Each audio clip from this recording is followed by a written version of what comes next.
kai važiuoju, žinai, aš tą piktilėjau. Aš, pavyzdžiui, dabar paskutinius metus pradėjau važiuoti labai iš pykčio.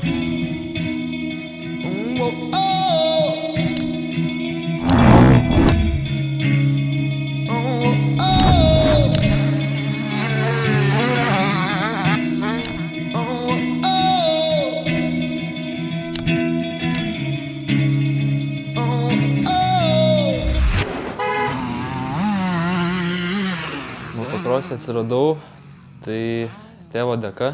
Tėvas važiuodavo nuo jaunystės su motociklais, lakstydavo su visokiais įžais, čiažetais. Nuo vaikystės konstruodavau kažką, darydavau.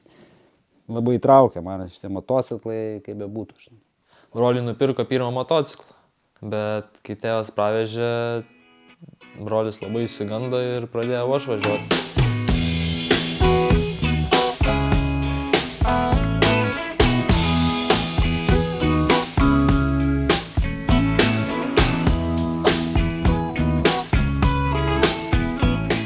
Ramus, realiai. Toks ramiai atrodo, kažkaip, žinai, žiūri, šypsosi lyg ir, žinai, bet, daro savo kažkaip. Taip, ramiai, bet užtikrinti, realiai. Atrodo, kartais aš norėčiau, kad būtų toks, sporte toks aštresnis, dar kažką, bet jis viską ramiai daro, tvarkingai nerizikuoja, kur nereikia. Realiai pagalvoju pats net, kartais pagalvoju, kad gerai jis daro. Aš gaučiau traumą daug greičiau nei jis.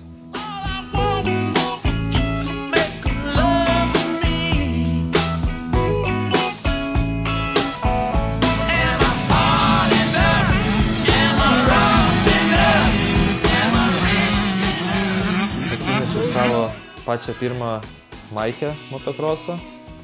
Šiandien, kol ieškojau, radau, pasižiūrėjau, keista kažkaip net žiūrėt. Daug prisiminimų su šitą maikę.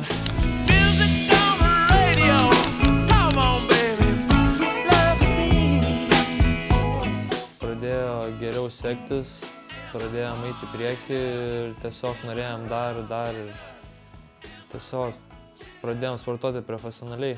Ir tėvas metė savo karjerą kaip hobisto, kad būtų daugiau pinigų. Kodėl? Tiesiog nugalėt noras, kovot, parodyti rezultatą, kiek įmanoma aukštesnį.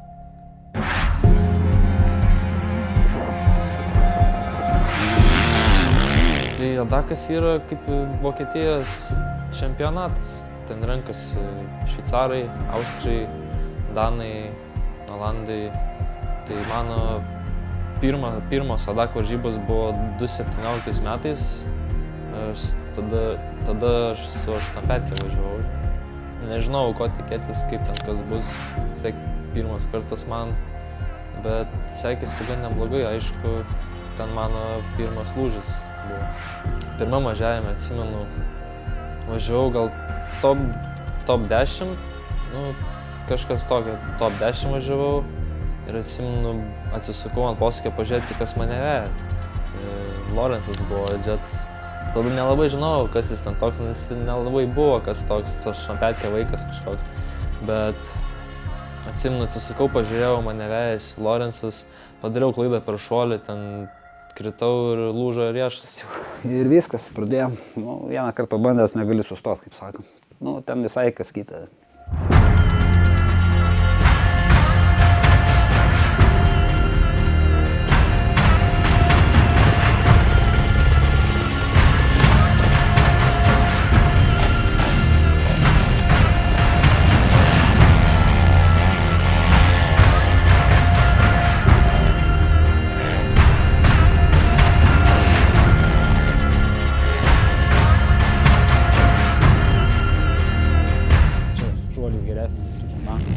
Turi tikslų iš tikrųjų, daug matau, dirba pats fiziškai, keista man, aš net laikyčiau.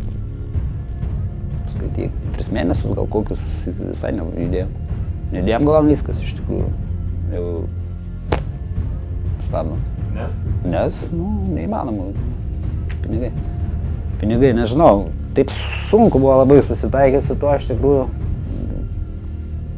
Stengiausi, kad to nebūtų, aš manau, gal to ir nebus.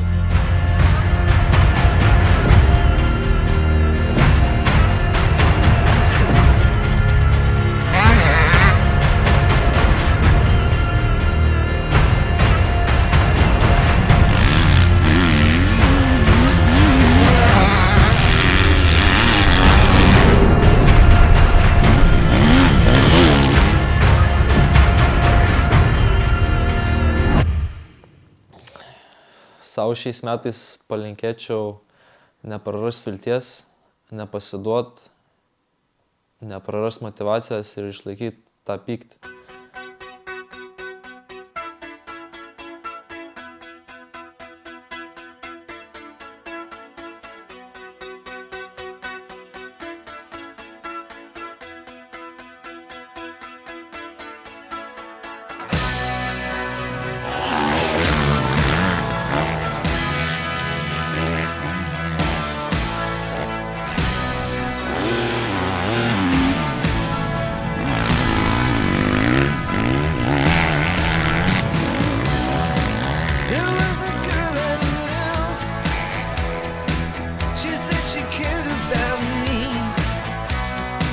She tried to make my world the way she thought it should be. Yeah, we were desperate then to have each other to hold. But love is a long, long road. Yeah, love is a long, long road.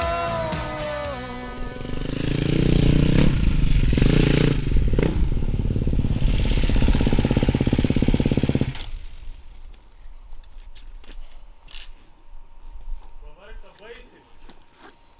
Paskutiniai du, ne? Ten kai prasišaukia tas bangas, tai žymiai tiesiau, žinai, tas duobės. Po to tramplino, kur laiką nuėmė. Pirmą ratą, iš karto, kai pradėjau važiuoti, gerai išėjo. Ja. Antram rate posūkį biškį Bet geriausias laikas buvo tada. Ane? Jo.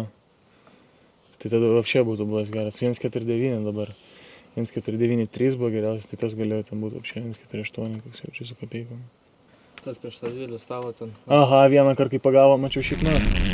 Ir šiaip ten yra prieš stalo dabė. Ja, mačiau. Atvariau, žinai, greitai.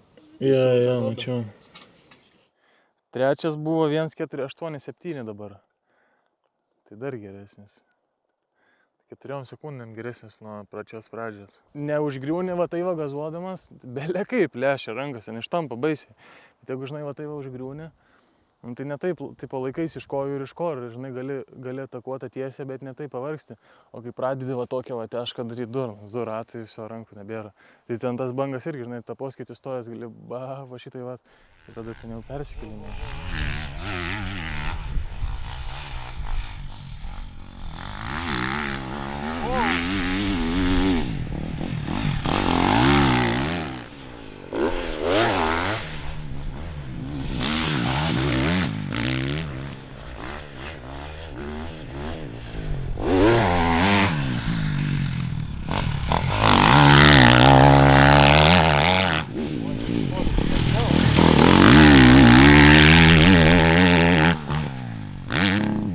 Biškai kitas reikalas, ką? Kem 7 va dabar buvo. Jo. 5 sekundėm greičiau. Nuo pačios pradžios, jo. Tada nusileis ratas ir įšokt, arba 2 šuolius padaryti. Bet gali pamatyti iš tos pirmos duobės, žinai, pasikelt, tada nusileis ratas, susmiks amortikai ir iššausi vėl, karočiui, žinai. Ir tada su geru greičiu čia iššoksi ir įkrisi tą posūkį. Ir va tas, va, pavyzdžiui, va šitą smėlėtą vietą išsisuki. Ir atrodo, kai va ta va tiesioji, nors 10 metrų, kad atidarytum pilną rankeną, žinai, ir tada į tą posūkį vėl ramiai važiuotum, dabar išsisuki ir visą tą tiesę, taip, tokį 5% važiuoji. Atrodo, galėtum išsisukt, visą gazą aštriai ir tada ramiai, žinai, tu tipo va tokioj trasoj ir padarai tą greitį, kur gali, nes tipo visur negali, čia, pavyzdžiui, čia nepadarysi greičio, bet žinai, nusileidimuose arba tiesiuose, kur išsitiesini, arba va tokiose vietose, kur tiesų palaikai ir tada įkrenti ramiai, nes tam borte tai nepadarysi greičio, nes ten jeigu pradėsi draskytis tokiuose posūkiuose, tai tiesiog bus belekiek klaidų ir nebus stabilus. Bet to, žinai, nusileidimuose čia iš posūkių pilna, tada suskriubini, tada atakuoji nusileidimą ir jau, žinai, laimi greičio. Tokiuose va tiesiosiuose. Čia nežinau, irgi taip pusę gazą važiuoju, čia eina atidaryti pilną, ar ne? Va čia va į tą trampliną. Irgi agresyviai, žinai, tokiuose vietose. Agresyviai ten, kur reikia, o ne kaip karklinčas, visur agresyviai.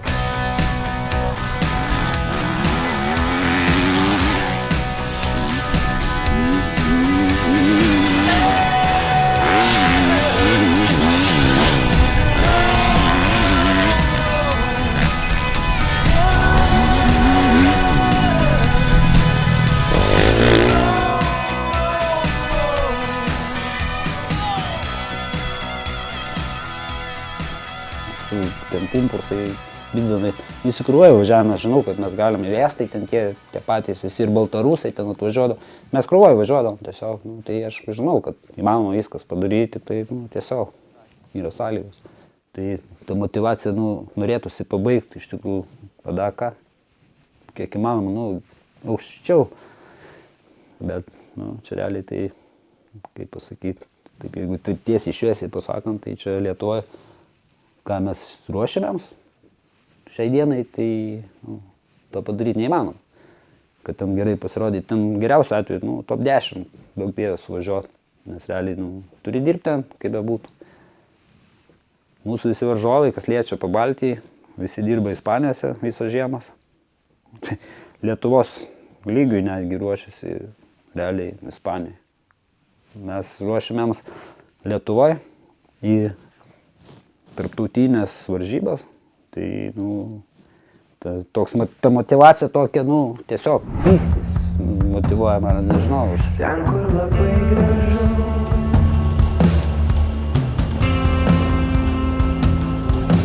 Ten, kur kartu skaudu.